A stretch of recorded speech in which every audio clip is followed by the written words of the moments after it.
The third step in the troop leading procedure process is make a tentative plan. The leader begins this task after he has issued his warning order. To build his tentative plan, the platoon leader references Higher's order. Since he is at the platoon level, the next higher level is a company, and you see a company order displayed here. The operations order lists administrative information first, then follows a 5-paragraph op order format.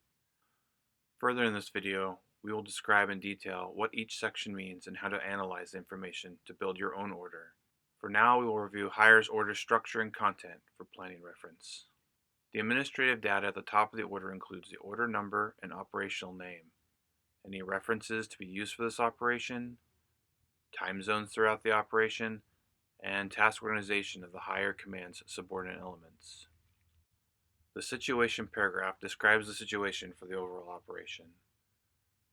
First, it lists the area of interest pertaining to Higher's area of operation, the adjacent company's areas of operations and objectives, and the enemy car. Next, the order discusses the company's area of operation as it pertains to terrain, weather and light data, and civil considerations. Terrain defines the boundaries the company will operate in, followed by describing the area of operations geography in an OACOC format.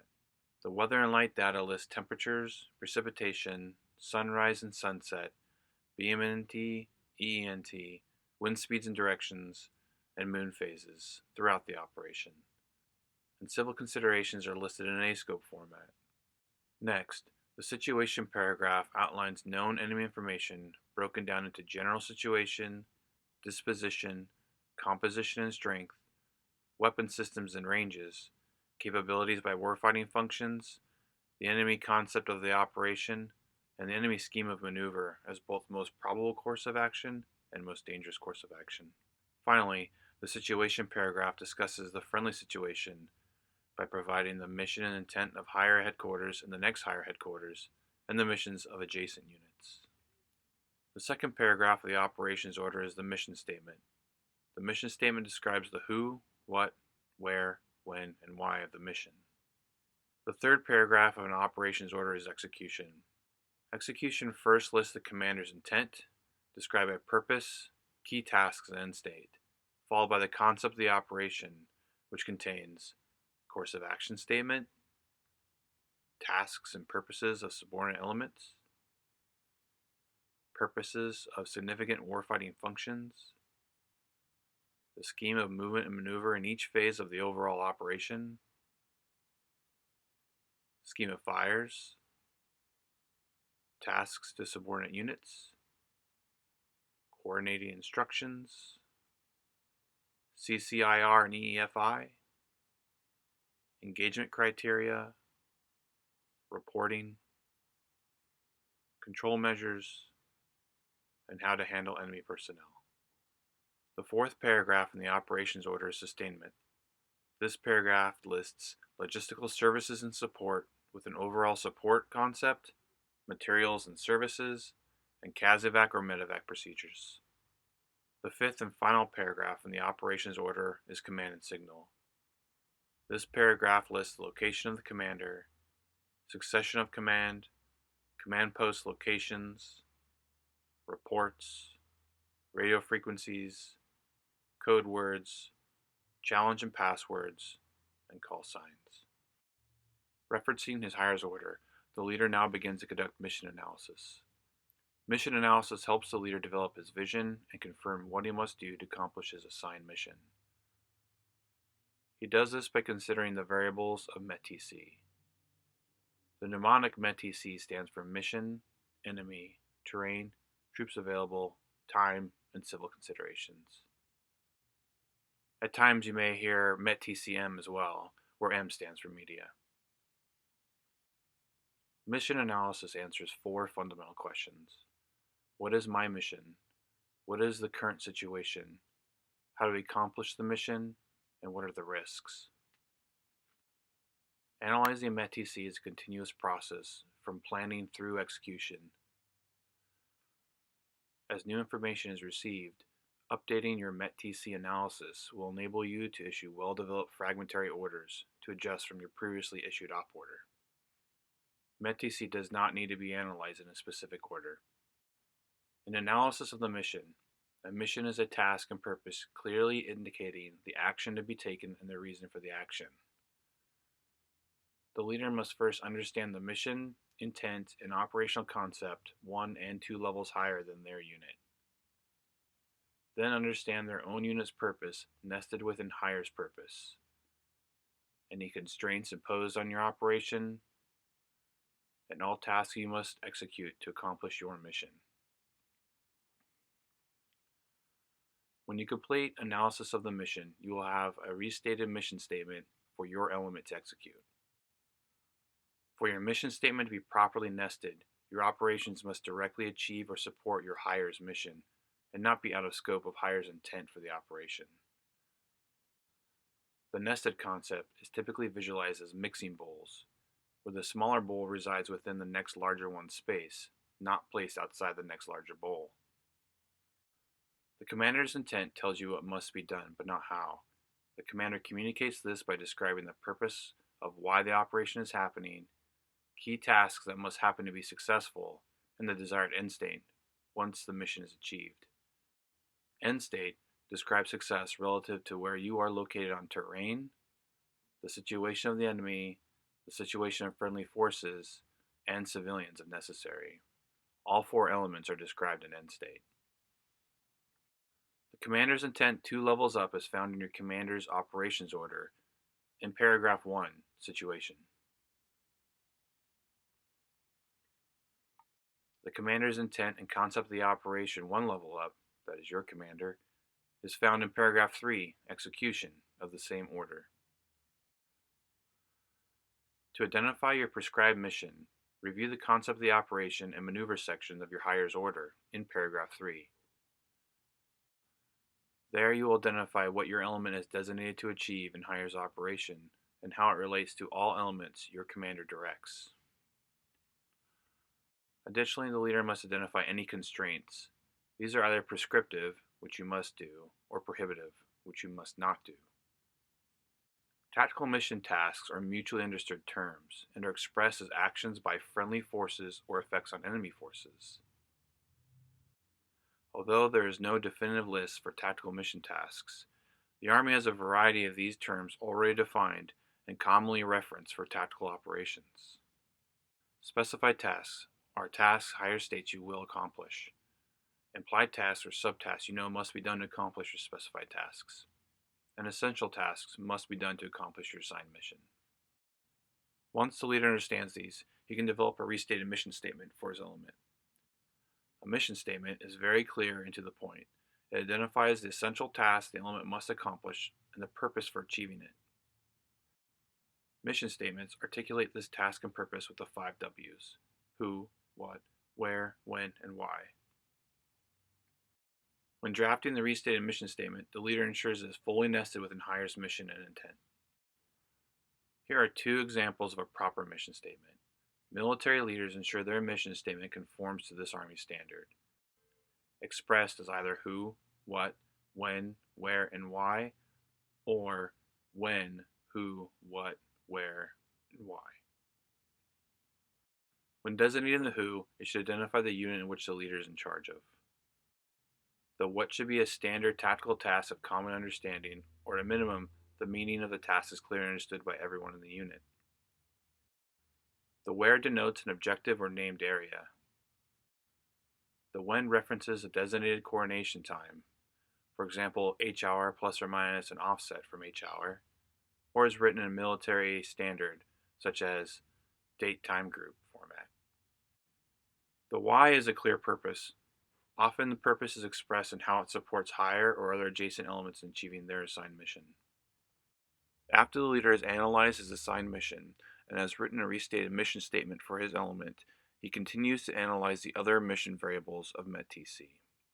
Deeply understanding and analyzing terrain is critical for leaders, as battles can be won or lost based on the choice of terrain and how leaders leverage terrain to their advantage or enemies' disadvantage. In general, terrain and weather do not favor one side over the other, unless one side is better prepared to operate in the environment or is more familiar with it. However, certain terrain can favor attacking or defending. Typically, Hires order will supply a modified combined obstacle overlay, or MACOO, to assist in your terrain analysis. This video series does not cover how to create a MACOO. However, the leader can place the overlay over his map to better visualize areas of terrain that are geographically restrictive for operations. The first step is to define the operational environment as it relates to your area of influence, area of operations, effects of terrain, and effects of weather.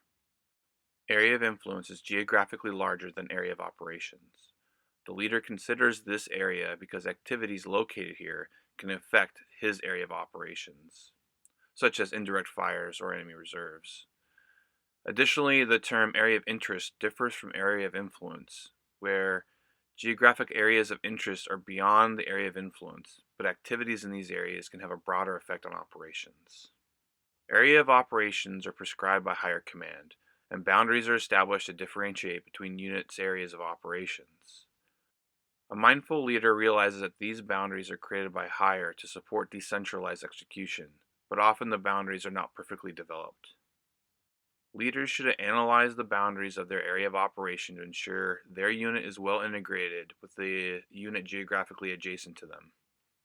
The mnemonic of OACOC is used to analyze the military aspects of ground terrain. Even in a time-restricted environment, leaders should allocate as much time as possible to analyzing terrain. At a minimum, the leader should have the following conclusions. Should template the location of enemy forces and their essential weapon systems, positioning of own friendly assets, understanding the time and space relationship of events, echeloning and identifying of enemy observations and indirect fires, selection of movement techniques and formations to use in certain geographical areas. Leaders identify existing and reinforcing obstacles in his area of operation. Existing obstacles are either natural or man-made, and reinforcing obstacles are constructed and placed or detonated by military forces to be tactically advantageous to maneuver or protection from attack. Categories of terrain are unrestricted, restricted, or severely restricted. These terms describe how difficult movement and maneuver is in various locations within the area of operations. Leaders analyze the effects of these restrictions on their mounted or dismounted movement and formations. Here is an example of a MACOO, a modified combined obstacle overlay. It's displayed with categories of terrain within an area of operations. This area is generally unrestricted, with a small section restricted and a large area severely restricted. This understanding aids the leader to both visualize and plan where and how he can maneuver throughout his area of operation. When conducting offensive operations, the leader ensures he considers how the enemy uses obstacles, the composition of obstacles, and how the obstacles will affect the movement and maneuver of his unit. For defensive operations, the leader understands where the enemy wants to go, where best to engage with and destroy the enemy, referred to as engagement area, and how to divert or draw the enemy into the preferred engagement area, and how to incorporate obstacles and restricted terrain to affect the enemy. An avenue of approach is an air or ground route of an attacking force leading to an objective or key terrain. Avenues of approach are classified by type, formation, and speed of the largest formation traveling on it. Type refers to mounted, dismounted, air, or subterranean. The leader groups mutually supporting mobility corridors to form a single avenue of approach. Offensive considerations include how to use each avenue of approach to support movement and maneuver, the movement techniques and formations in each avenue approach, and likely enemy counterattack routes. Defensive considerations include what are the enemy avenues into the area of operation, how can the enemy use these avenues, what avenues support friendly counterattack. Understanding counterattacks is critical to the leader. After any given battle, a unit becomes highly vulnerable to counterattack while the prevailing unit is still recentering. Winning a battle immediately opens up the prevailing unit to counterattack while they're least prepared to defend themselves. Key terrain is a location or area whose seizure, retention, or control gives a marked advantage to either combatant. It is a conclusion usually arrived at a later point in the planning process, typically after enemy analysis or course of action development. The leader must assess what is decisive terrain, where the seizure or retention of a specific geographic area is essential to mission accomplishment. Observation is the ability to visually see across terrain, and fields of fire are areas that weapon systems can cover from a geographic position. Leaders identify fields of fire along avenues of approach for both friendly and enemy forces. He pays close attention to fields of fire on key terrain, objectives, engagement areas, and integration into obstacles. Leaders identify clear observations and fields of fire throughout the area of operation and how it affects both enemy and friendly, where either side can or cannot concentrate fires and areas of vulnerability. Cover and concealment are not the same. Cover provides physical protection, and concealment hides or obscures being visually seen. Leaders consider how cover and concealment offers advantages and disadvantages to both enemy and friendly throughout the area of operation. Terrain analysis should produce several specific conclusions, such as battle positions, support by fire positions, attack positions, and attack by fire positions, engagement areas and ambush sites, immediate and intermediate objectives, assembly areas, observation posts, C2 nodes, communication relay sites, and indirect fire positions, as well as breach locations and infiltration lanes, to name a few. The leader records these conclusions to both aid in further analysis of enemy and course of action development and to brief his subordinates on the operations order. Displayed here is a technique modeled after Ranger School to visually represent the analysis of OACOC. When briefing, the leader should always provide the so what to his analysis by explaining why or how the effects of OACOC affect the unit. At a minimum, he briefs effects of OACOC from the start point to the objective, on the objective, and from the objective to mission completion. To complete terrain analysis, the leader determines the 5 military aspects of weather, which are visibility, wind, precipitation, cloud cover, and temperature or humidity. The leader determines critical conclusions about visibility factors such as light data, fog, smog, smoke, and dust. How much light is available during BMNT? BMNT is the beginning morning nautical twilight, where it becomes light in the morning just before sunrise. Also the time of sunrise, the time of sunset, EENT. EENT stands for end evening nautical twilight, where it is still somewhat light after sunset. Moonrise, moonset, and the percent of illumination of the moon. When analyzing wind effects, consider if wind speeds and directions can inhibit either friendly or enemy operations by shifting dust, obscurance, sand, chemical plumes, or precipitation across the area of operation. Precipitation has a significant effect on military operations, such as soil saturation and trafficability of mounted assets, reduced visibility, mobility for maneuver, and aiding a unit to achieve better surprise by masking the sound of their movement. Leaders assess the type, amount, and duration of precipitation. Additionally, precipitation has a psychological effect on both enemy and friendly that a leader must keep in mind during his analysis. Cloud cover can affect illumination of the battle space during daytime and night operations.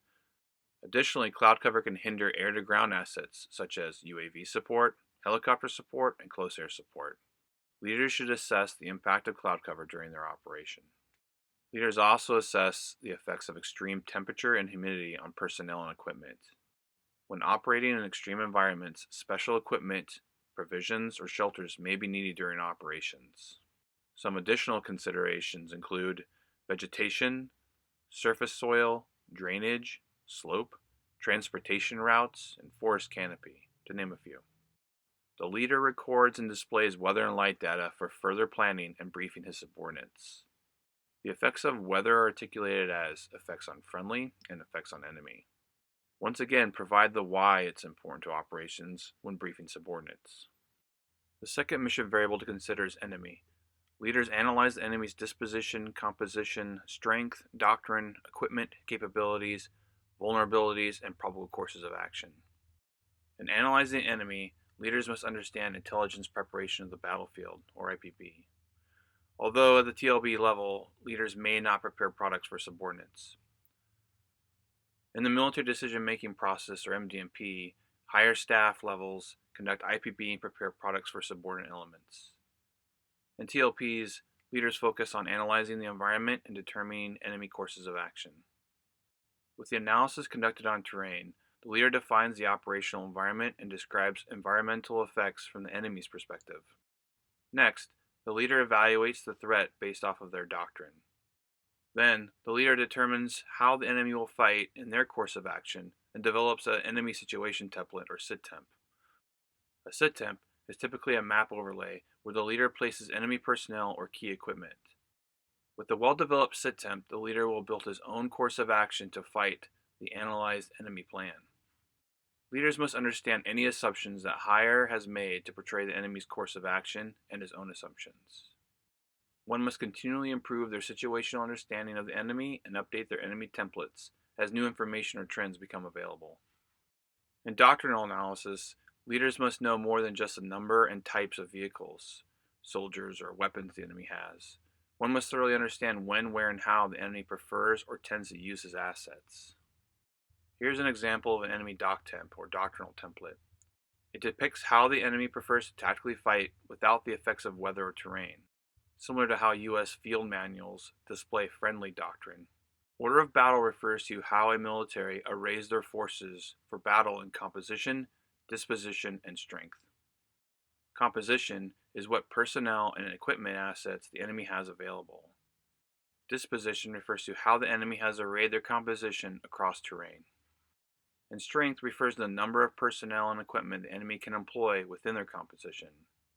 At the company level and below, leaders should translate strength from percentages into actual numbers of enemy personnel and key equipment that their subordinates may encounter. Analyzing enemy capabilities is critical in the IPB process. Leaders should understand enemy capabilities by each of the warfighting functions.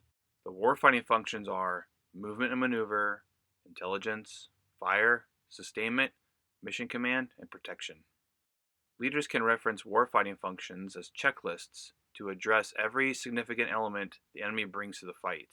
Leaders should also identify the capabilities of his enemy's next higher echelon. Enemy recent activities must be understood to possibly gain insight to future activities. With additional time, leaders can use IPB pattern analysis techniques. However, that is not covered in this video series. Armed with the information about the enemy, the leader can determine the enemy's course of action. The mental exercise of enemy course of action development is critical for the leader to build out a mental model of how the enemy will behave in the area of operation. Once this analysis is complete, the leader will have a narrative about the enemy actions, a concept sketch, and the situational template developed for his own tactical plan and to brief subordinates.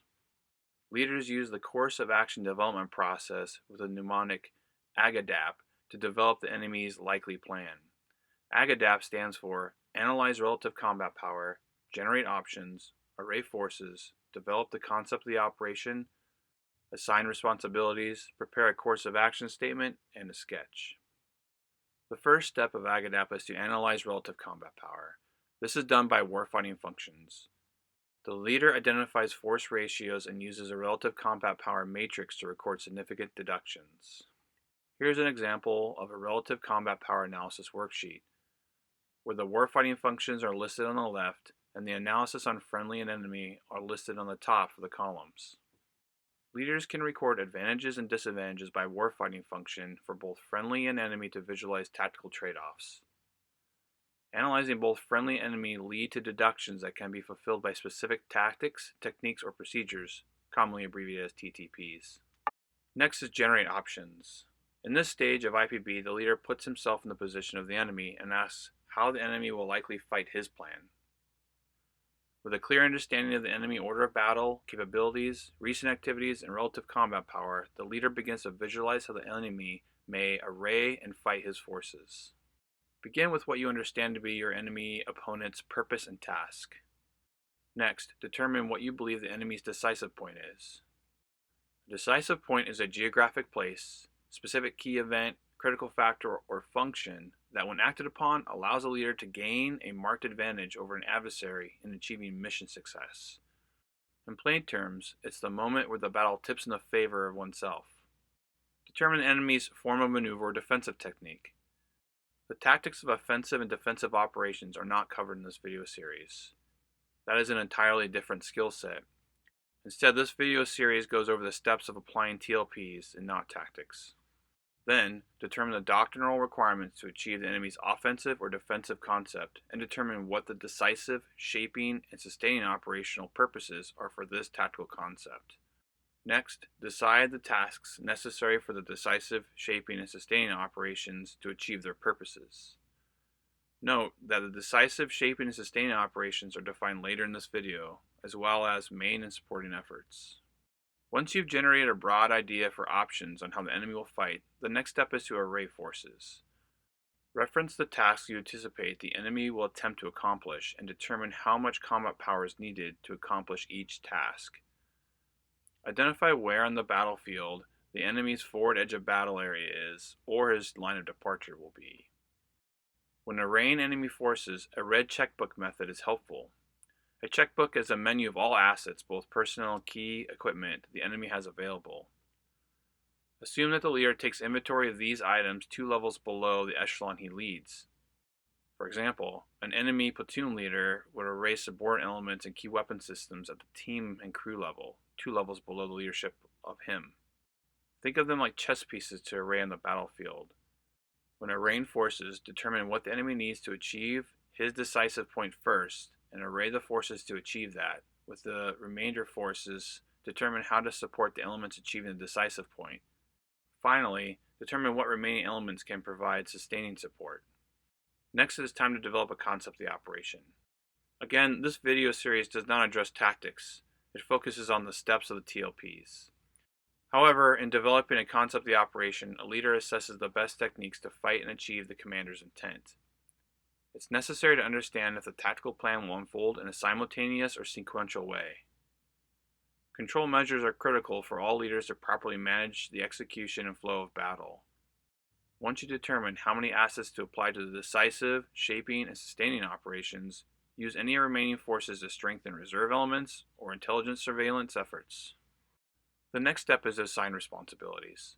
Determine how the enemy leader will put each of his subordinate leaders in charge of the arrayed forces. Now create a course of action statement and sketch. The statement was broadly created during the generate option step, and the sketch was visualized during the development of the concept step. A proper course of action statement has the following attributes. These clearly describe the enemy's concept for his operation. Review the components of a proper COA statement here. Here is an example of a course of action sketch. This would be overlaid onto a map to create the enemy sit temp. In this sit temp, you can see the arrangement of enemy forces and key equipment, with proper tasks and purposes for the enemy leader's subordinate elements. This video series does not cover how to identify the military symbols used in the example, but it does provide a concept of which types of information an enemy sit temp contains. Here are some expected items to include into an enemy sit temp. Next, the leader determines what his enemy's information requirements will be. Both elements of the commander's critical information requirements, or CCIR, which are composed of priority intelligence requirements, or called PIR, and friendly forces intelligence requirements, or FFIR. Additionally, essential elements of friendly information, or abbreviated EEFI. Following this analysis, the leader has all the information to brief his subordinates on the enemy's most likely course of action and the enemy's most dangerous course of action. The most dangerous course of action refers to what you assess the enemy could do, in that it is the worst case scenario for friendly forces' own course of action to deal with. Next is for the leader to assess friendly forces available to himself. The blue checkbook method is the same as what the leader did during the analysis of the enemy forces. The leader determines the composition, disposition, and strength of his own assets assigned under him, and creates a visual list to identify all elements and key pieces of equipment 2 levels below him. This will help him in his own course of action development. Assessing time is critical to tactical leaders. There are many timeline benchmarks a leader must take into account for operations. Leaders determine the critical times necessary to achieve a mission's success.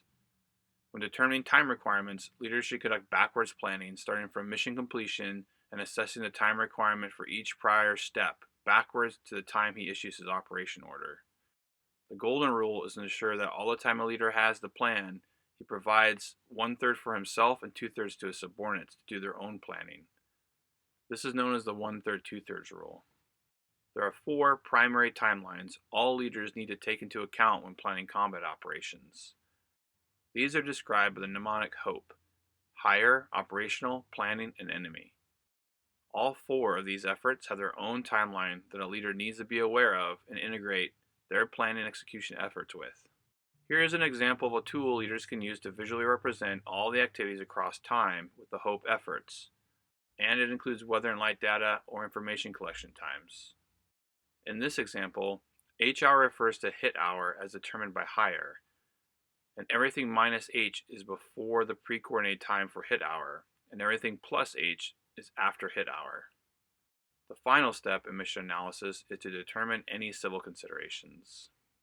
Civil considerations uses the mnemonic A-scope to determine areas, structures, capabilities, organizations, people, and events. Areas describes localities and aspects of the terrain that are not normally military significant. Structures determine how the locations, functions, and capabilities can support the operation. Capabilities are assets that either save, sustain, or enhance life. Organizations are non-military groups or institutions in the area of operation. People refer to non-military personnel possibly encountered by military forces. And events are activities that significantly affect organizations, people, and military operations. Leaders at all levels must assess the possible impact of civil considerations on their operations. Politics, boundaries, media, and the welfare of people have a heavy impact on tactical operations. Now that the leader has analyzed the mission by the variables of METTC, he needs to assess risk. Risk assessment is identification and assessment of hazards, allowing a leader to implement controls to mitigate the hazards.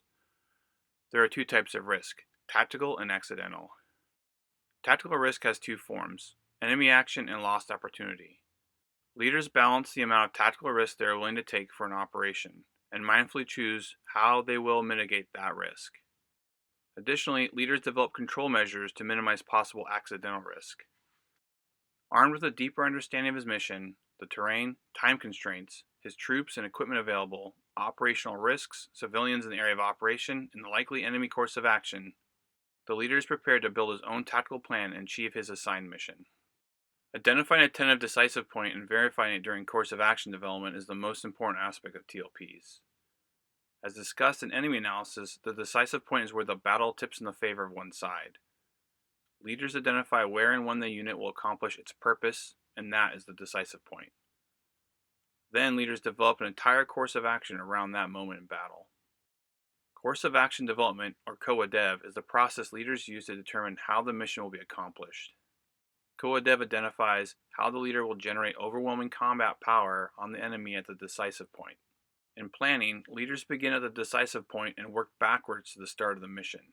Good courses of action are flexible to adjust to unforeseen events and allow subordinates to use initiative. All courses of action must be suitable, feasible, acceptable, distinguishable, and complete to be considered a tenable plan of action. Again, the leader uses AGADAPT to develop his course of action, just like he did to determine enemy course of action. Analyze relative combat power in 4 key ways: identify enemy weakness to exploit, identify friendly strengths to exploit on the enemy weakness, identify enemy strengths to mitigate, identify friendly weakness to protect. This may help to clarify the tentative decisive point. Determine the required force ratio for attack or defense, and evaluate strengths and weaknesses compared between enemy and friendly by warfighting function. Similar to enemy analysis, a matrix technique is common.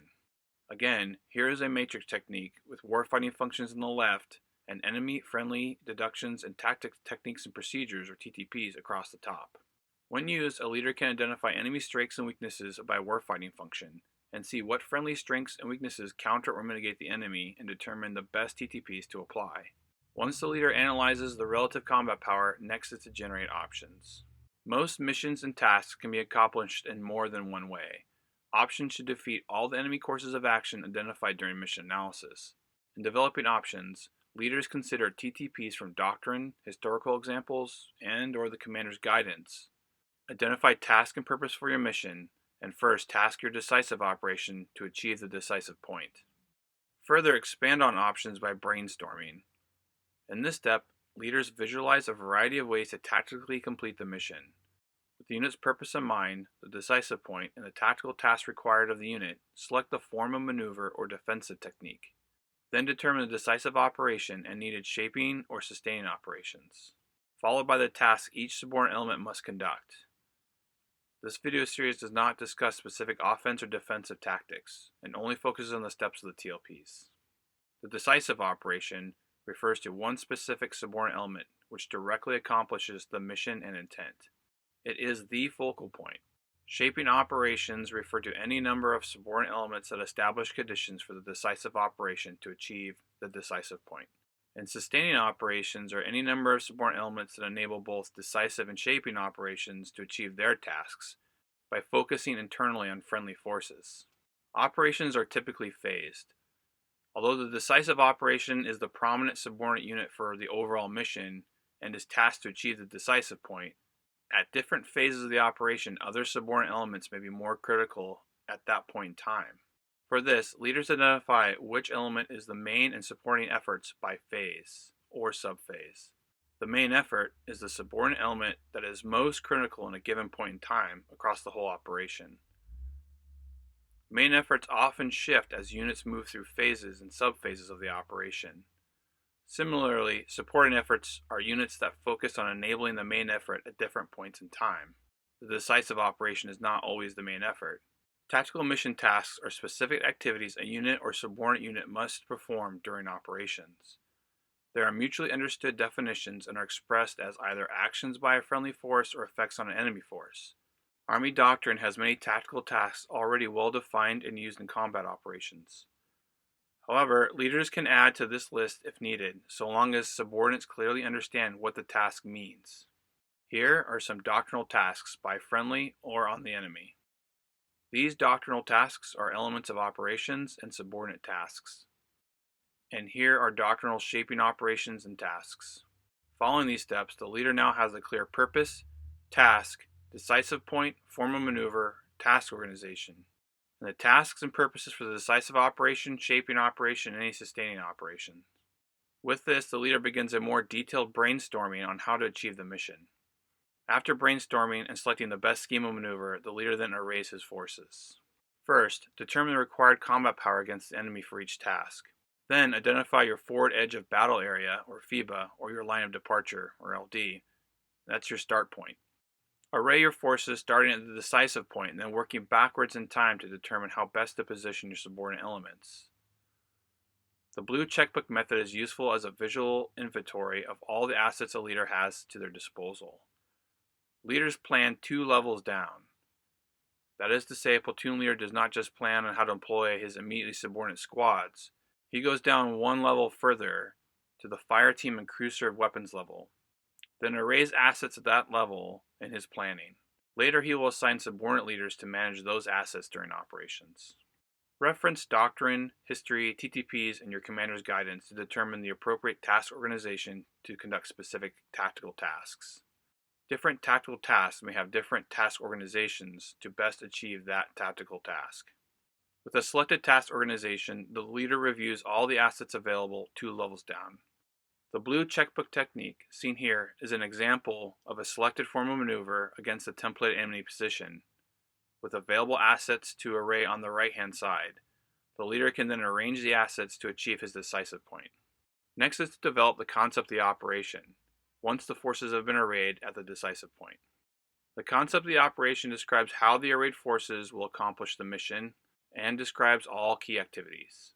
For example, movement, breaching operations, actions on the objective, consolidation and reorganization, actions in the engagement area, and counterattacks. It should describe if actions happen sequential or simultaneous, to time the actions of your subordinate elements. It is very important to develop proper control measures for managing movement of subordinate elements in space and time, as well as control of direct fire and indirect fires.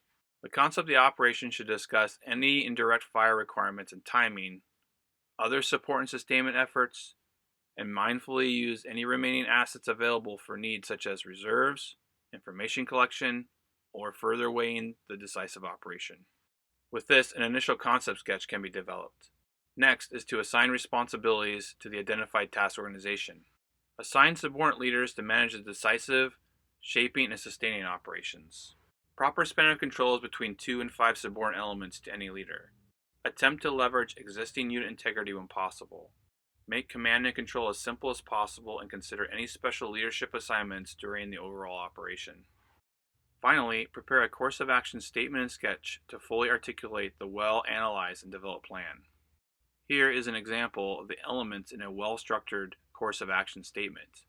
The purpose of the operation, what's decisive to the operation and why, the tactical risk and mitigation measures, the form of maneuver, the tasks and purpose for the decisive, shaping, and sustaining operations, reserve planning priorities, purpose of applicable warfighting functions, and end state as it relates to friendly, enemy, terrain, and civilians if necessary. Here's an example of a proper course of action statement. Pause the video and read if you like. Next is the course of action sketch. Carry over what was drafted when developing the concept, then assign the tasks and purposes for each subordinate element. The sketch can be a map overlay or a freehand drawn picture. Here is an example of a concept sketch. Pause the video and review if you like.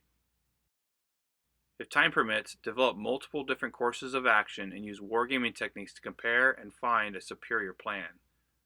The process of wargaming helps to test or improve even a single course of action. Wargaming builds out the concepts and develops a more thorough plan. It helps a leader think through actions, reactions, and counter-reactions between him and the enemy, of which he may not have thought about during Agadab. A mindful leader devotes a great amount of time in properly wargaming a concept of the operation to find flaws and mitigate those flaws in planning. Gaining and maintaining the initiative is critical in battle. When you have the initiative, your opponent is reacting to you and is less on balance. Look for ways to gain the initiative through wargaming. Wargaming allows combat leaders to synchronize warfighting functions during the operation. It fleshes out requirements for specific time-based actions across the battle space and necessary triggers to initiate actions. Leaders identify possible branch plans to allow more flexibility in their concept. Identifying all control measures required to control his forces and lethal effects. Synchronizes all subordinates and coordination instructions for the operation. Identifies any information requirements that need to be answered to better modify the plan. Provides assessments on possible on-order or be prepared to missions, and projects additional combat service support requirements. There are 3 wargaming techniques: belt, avenue and depth, and box method. This video series does not detail how to go about a proper wargaming session. It provides reference that wargaming is part of planning and has these advantages and components to them. During wargaming, sketch notes are tools that help identify action, reaction, and counterreaction between enemy and friendly, and are generally recorded by phase or subphase and viewed from the lens of the warfighting functions. This method allows leaders to think through each critical step and determine how to react or modify the plan to mitigate issues. It can also illuminate possible decision points during the operation, where the leader must choose an action based on battle space conditions or interactions with the enemy. Decision points generally drive the need to answer information requirements. Additional control measures may be identified in this process to better control subordinate elements or lethal effects. If the leader has enough time to develop more than one course of action and wargame each of them separately, it is useful to compare them against each other in course of action analysis. Typically, there is weighted criteria to evaluate each course of action, and the leader reviews which scores the best. At the TOP process, leaders use course of action analysis to identify which course of action has the highest chance of success, minimize risk, and has most flexibility. Finally, the leader selects the best course of action, or blends multiple courses of action into a hybrid course of action. He is now prepared to issue the final planning guidance with a complete plan in hand. He then updates his subordinates on any new information he's learned to better prepare them before receiving the order. The 4th step of the troop leading procedure process is initiate movement. Initiate movement happens throughout the TLP process whenever the leader requires. For example, giving instructions to reconnaissance assets, guides, courting parties, or moving to the staging area. The 5th step in the troop leading procedure process is conduct reconnaissance. Conduct reconnaissance also happens throughout the TLP process. Reconnaissance can be conducted in many forms. Optimally, the leader visually observes the area of operation and objectives. But at a minimum, a detailed map reconnaissance with imagery and intelligence products can be used. Leaders can send recon assays to confirm or deny assumptions and see information gaps from planning. The leader is now ready for the sixth step in the troop leading procedure process, which is complete the plan. The leader incorporates the results of mission analysis and course of action development with any reconnaissance information to complete their plan and prepare the issue for order. The leader develops the written order, overlays, indirect fire list, and visual aids for briefing. At this stage, the leader makes final coordination with higher and adjacent elements. Reference to earlier in this video about the 5-paragraph op order structure. The leader inputs all information from his higher order, his own mission analysis, and course of action development into the written order of his own. He includes any graphics or other documents as annexes to his order. Control measures are critical during combat operations. One tool that leaders may choose to use is a Synchronization Matrix. Here is an example of one such tool. There are many versions across units. Detailed and accurate operational graphics are critical for mission execution. Subordinate leaders should have a copy of the operational graphics to fully understand how the battle space is divided up and named, and the movements and tactical tasks for units in the operation. Operational graphics should provide a very clear visual representation of the operation and who is doing what, where. When placed on a map overlay, operational graphics are referred to as operational overlays and are used to control the movement of forces during operations. Operations graphics along with the synchronization matrix will constitute the scheme of maneuver portion of the operations order brief and should contain at a minimum the following: all higher level graphics, axes of advance, routes, directions of attack to and from the attack position to the assault position, all phase lines and checkpoints, probable line of deployment, assault positions, directions of attack for subordinate elements, support by fire positions, tentative breach sites and objectives, directions of attack for subordinate elements to support by fire positions, tentative breach sites, all support by fire and attack by fire positions, all objectives and sub-objectives, unit icons, task and purpose for the decisive, shaping, and sustaining operations, reconnaissance and security elements, task and purpose, general location, breach lane, all direct fire control measures that will be utilized, target reference points, engagement area, terrain-based quadrants, threat-based quadrants, all planned indirect fire targets, any control measures that will function as triggers, any control measures that will facilitate friendly passage of lines, reconnaissance and security graphics, the specific locations of units. An execution checklist, or X-check, is an additional tool to keep track of key actions by significant time markers, and are often associated with brevity codes to refer to specific tactical actions or activities. This tool is commonly used, and there are a variety of different formats used across units. Now, the leader is fully prepared to brief his plan to his subordinates and conduct the 7th step of the troop leading procedures, issue the operations order.